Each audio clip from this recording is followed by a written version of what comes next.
અમે સુરતમાં જઈ નકલી સોગંદનામા કરાવી છોકરીની મૂકી અમારી સાથે 3 દિવસ પછી છોકરી અમદાવાદથી ભાગી ગઈ હતી। 2,30,000। ભરૂચ જિલ્લાના અંકલેશ્વર તાલુકાના અંદાડા ગામમાંથી એક ચોંકાવનારો છેતરપિંડીનો કિસ્સો સામે આવ્યો છે। અહીં લગ્નના બહાને યુવકોને ફસાવી લાખો રૂપિયા પડાવતી લૂંટેરી દુલ્હન અને તેની ગેંગ સક્રિય હોવાનો ભાંડો ફૂટ્યો છે।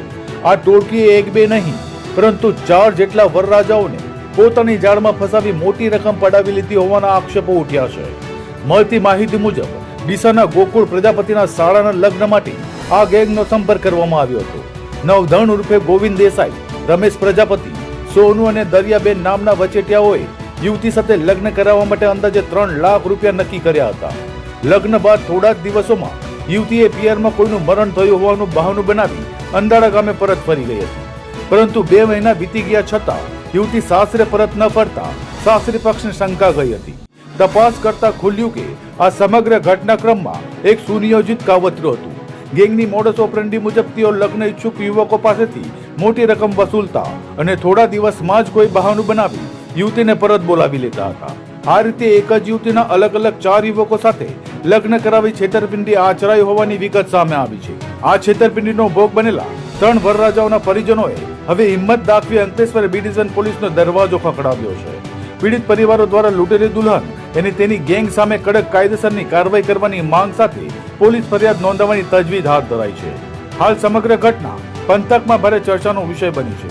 જો પોલીસ ઊંડી તપાસ હાથ ધરે તો આ ગેંગ દ્વારા અન્ય કેટલાક યુવકોને શિકાર બનાવ્યા છે તેની ચોંકાવનારી વિગત પણ બહાર આવવાની શક્યતા વ્યક્ત કરવામાં આવી રહી છે। મારું નામ ગોકુળભાઈ પ્રજાપતિ છે।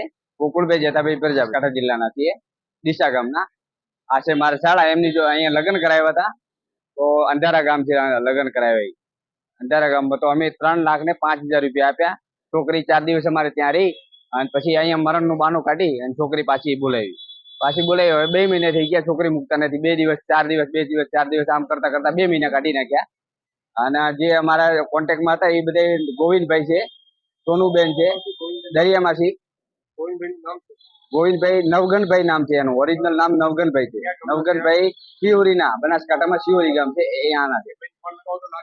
નહીં લાગતો ફોન, બ્લેક લિસ્ટમાં નંબર નાખી દીધા। બીજો સોનુ છે, એને અમને બ્લોકમાં નાખી દીધા। ત્રીજો આપણે દરિયામાંથી, એ બધા અંધારાના છે, અંકલેશ્વર અંધારા।